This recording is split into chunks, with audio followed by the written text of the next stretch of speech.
अस्सलाम वालेकुम, it's me Nahil Parvez from Snow Balochistan. आज का हमारा टॉपिक है स्मार्ट बजटिंग और मनी मैनेजमेंट।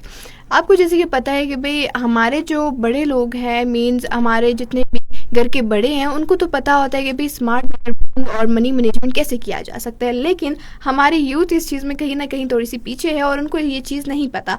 तो सबसे पहले बताया जाए कि भाई स्मार्ट बजटिंग है क्या। स्मार्ट बजटिंग या मनी मैनेजमेंट का मतलब है कि अपने पैसों का होशियारी से इस्तेमाल करना, अपने पैसों का जितनी आपको सैलरी मिलती है उससे किस तरह से आपने अपने घर के खर्चे को पूरा करना है, तो ये चीज़ हमारी स्मार्ट बजटिंग में आ जाती है। और इसी तरह अपने खर्चों का रिकॉर्ड रखना और अपने बजट को किस तरह से प्लान करना है और अपने गोल्स को किस तरह से अचीव करना है इन्वेस्टमेंट के थ्रू। देखिए, स्मार्ट बजटिंग की जहाँ बात आती है तो आजकल जो है सबको पता है कि यार किस तरह से महंगाई पीक पर है, किस तरह से जो है हमारी सैलरीज आने में कितना इशू हो रहा होता है कि भाई कभी लेट आ जाती है तो कभी जल्दी आ जाती है। तो इस चीज़ से काफ़ी घर जो है वो डिस्टर्ब हो जाते हैं, ऊपर नीचे हो जाते हैं। तो हमें ये करना चाहिए, सबसे बेहतर तरीका है कि हम अपने मनी मैनेजमेंट को, अपनी सेविंग्स को रखें। सेविंग्स को किस तरह से रखें, आपको पता है कि भाई कोई भी हादसा अगर होता है, कोई भी प्रॉब्लम होती है, मेडिकल कोई प्रॉब्लम आ जाती है तो वो बताकर नहीं आती है। अगर आपके घर में किसी को भी जो है किसी का हादसा हो जाता है तो आप उसके लिए किसी और से उधार लें या किसी और के थ्रू जो है वो पैसे या हॉस्पिटल का खर्चा भरें, तो वो चीज़ गलत साबित होती है कि भाई आप उस पहले से ही इस चीज़ के लिए तैयार रहा करें कि हादसा या बुरी चीज़ कभी भी हो सकती है, कोई फौतगी वगैरह हो सकती है। तो उसके लिए आप अपनी सेविंग्स लाजमी रखा करें, ताकि कल को जब अगर इस तरह का कोई हादसा हो जाता है तो आप किसी और से उधार लेने के बजाय आप अपने खुद से खर्चा कर सकें। आपको पता है कि दूसरों से उधार लेना किस तरह है कि भाई बातें भी सुनना और ये फलाना फलाना। तो फिर बात आ जाती है कि भाई स्मार्ट बजटिंग की ना। देखिए, कुछ लोग ऐसे होते हैं जिनकी नेचर मुझे काफ़ी पसंद है कि वो अपना फ्यूचर का अभी से प्लान कर रहे होते हैं कि किस तरह। अभी मैंने लास्ट मंथ जो है कुछ लोगों को देखा, वो इस तरह के भाई हम जा रहे हैं ट्रिप पर तो तुम भी चलो, अपने फैमिली बच्चों को लेके चलते हैं, हम फलाने शहर चले जाएंगे। तो उनकी मुझे एक बात बहुत हिट हुई, वो ये हुई कि उन्होंने कहा कि नहीं, पहले ही अगले मंथ जो है वो रमज़ान आ रहा है तो ये ख़र्चा करने से अच्छा है कि मैं रमज़ान पे इस चीज़ को खर्च करूँ। मीन्स उन्होंने इस बात को डायरेक्टली नहीं कहा, बट उनका कहने का यही मतलब था। तो ये चीज़ मुझे बहुत ज़्यादा अच्छे से हिट हुई।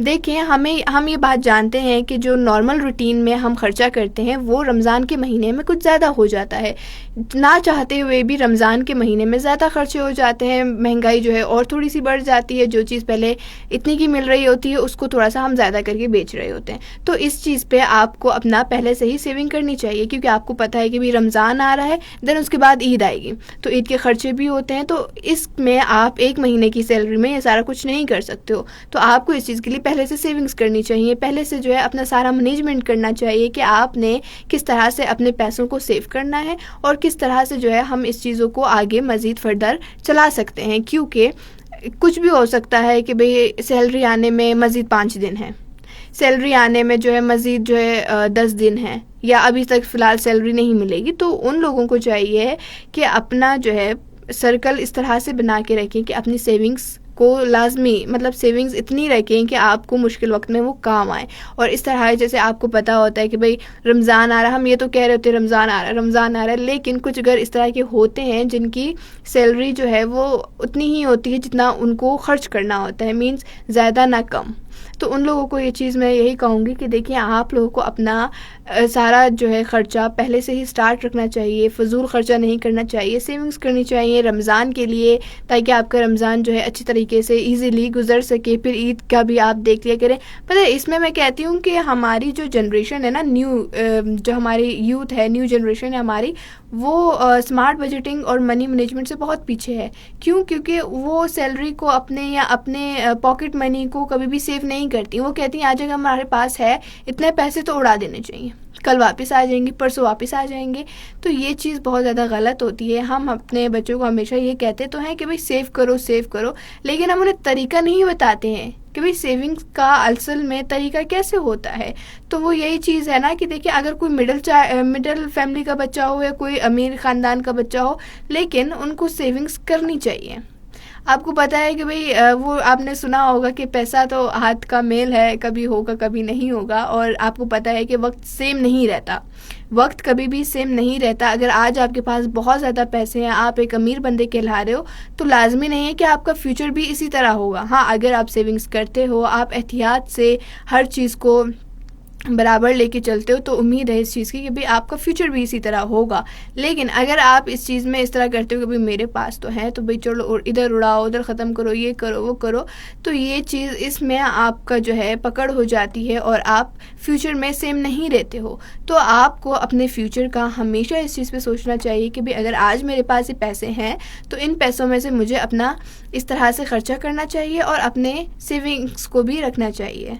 आप पता है सेविंग्स से मुराद ये भी चीज़, जैसे कि हमारी न्यू जनरेशन है, वो अपने बाबा या अपने मामा से एक्स्ट्रा एक्सपेक्टेशंस रखती हैं। एक्स्ट्रा से मुराद ये कि एक तो होती है उनकी ज़रूरत, ठीक है, जो आपकी नीड है वो तो आपको आपके माँ बाप दे देते हैं, पूरी कर लेते हैं, लेकिन आपकी और भी ज़्यादा एक्सपेक्टेशंस बढ़ रही होती हैं। किसके थ्रू? सोशल मीडिया के थ्रू। कभी अपने दोस्त को देख लेना, कभी उसको देखें। हर किसी का सर्कल, हर किसी का जो है घर का माहौल, उनकी इनकम अलग होती है। किसी घर की ज़्यादा है तो किसी घर की कम है। तो इसमें ये नहीं है कि आप ख़ुद को मतलब इस तरह नफसियाती बना के बैठ जाओ कि यार नहीं मेरी तो फ़लानी चीज़ पूरी नहीं हुई, नहीं मेरा तो ये नहीं हुआ। तो ये चीज़ हमारे यहाँ पर गलत हो जाती है कि भाई आपको आपके माँ बाप ने जितनी आपकी ज़रूरत होती है उनको पूरा तो कर देते हैं, लेकिन जो आपकी एक्स्ट्रा एक्सपेक्टेशंस हैं उनको पूरा नहीं किया जा सकता। फ़िलहाल आहिस्ता आहिस्ता में भी पूरा हो जाए, और उन चीज़ों के लिए आपको भी पहले मतलब हाथ पैर हिलाना चाहिए। आपके पास आपको आपके माँ बाप ने एजुकेशन दे दी है, आपको बोल दिया है कि भाई ये रास्ता सही है, ये गलत है, तो आप उस रास्ते पे चलो।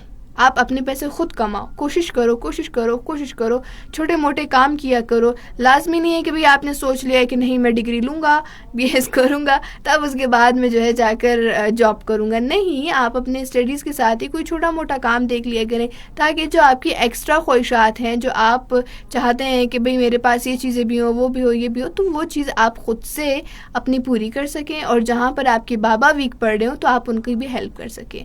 देखिए, एक फैमिली इसी को कहते हैं कि एक दूसरे की मदद करना, किसी के कमज़ोर टाइम पे उसका साथ देना। तो इसी तरह से भी एक ये मैंने बेटर जो है ओपिनियन आप लोगों को दे दिया है, अपनी बात आप लोगों के सामने रख दी है कि अगर कोई इस तरह से भी करना चाहे तो वो कर सकते हैं। लेकिन कभी भी जो है दो लोगों को, दो ख़ानदानों को कंपेयर नहीं करना चाहिए। आपको कभी भी ये चीज़ नहीं पता होती है कि अगर इस बंदे के पास हर चीज़ है तो वो क्यों है, उसके पीछे का स्ट्रगल हम नहीं देखते हैं, उसके पीछे की हम मेहनत नहीं देखते हैं।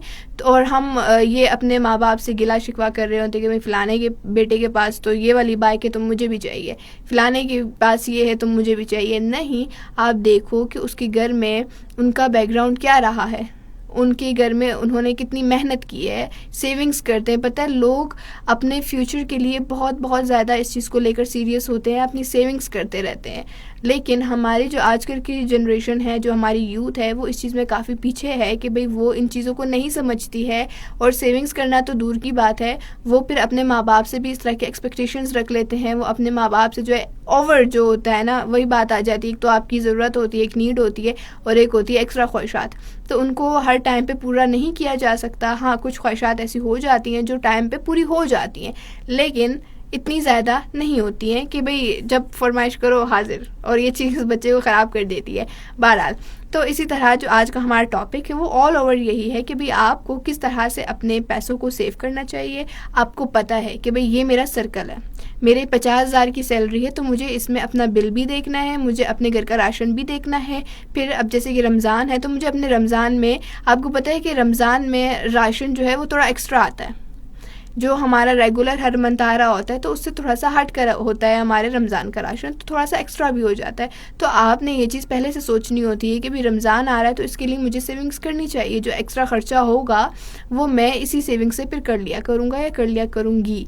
तो इस चीज़ों को आपने बहुत ज़्यादा देखना होता है। फिर इस पे जो है सबसे बड़ी चीज़ जो हेल्प आपकी होती है वो इस तरह होती है कि आपके बच्चे इस चीज़ को समझें कि भाई बाबा की इतनी ही है, इतनी सैलरी है, तो वो ये चीज़ें कर रहे हैं, तो हमें इन चीज़ों पे एक्सेप्ट कर लेना चाहिए। क्या ही होगा कि अगर आपके पास, अगर आज आपकी कोई फरमाइश पूरी नहीं हो रही, कल हो जाएगी।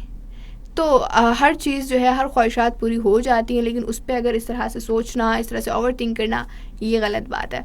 ठीक है, तो मैं अपनी जनरेशन को जो है, न्यू जनरेशन जो है, मैं उनसे यही कहूँगी कि आप जितना भी हो सके, जितना हो सके, आप जो है अपने माँ बाप की सिचुएशन को, उनकी सैलरी को समझा करें और अपनी सेविंग्स लाजमी किया करें। ठीक है, आपके माँ बाप जो है, उनका पूरा मतलब उन पे ही होता है कि वो अपने बच्चों को बड़ा करें, पढ़ाएं लिखाएं, लेकिन कहीं ना कहीं आप में ख़ुद भी ये चीज़ होनी चाहिए कि आप उन पैसों को सेव करें, अपना कमाना स्टार्ट करें, छोटा मोटा काम करें, सेविंग्स करें, हेल्प करें अपने माँ बाप की। तो इन चीज़ों पे भी गौर किया करें।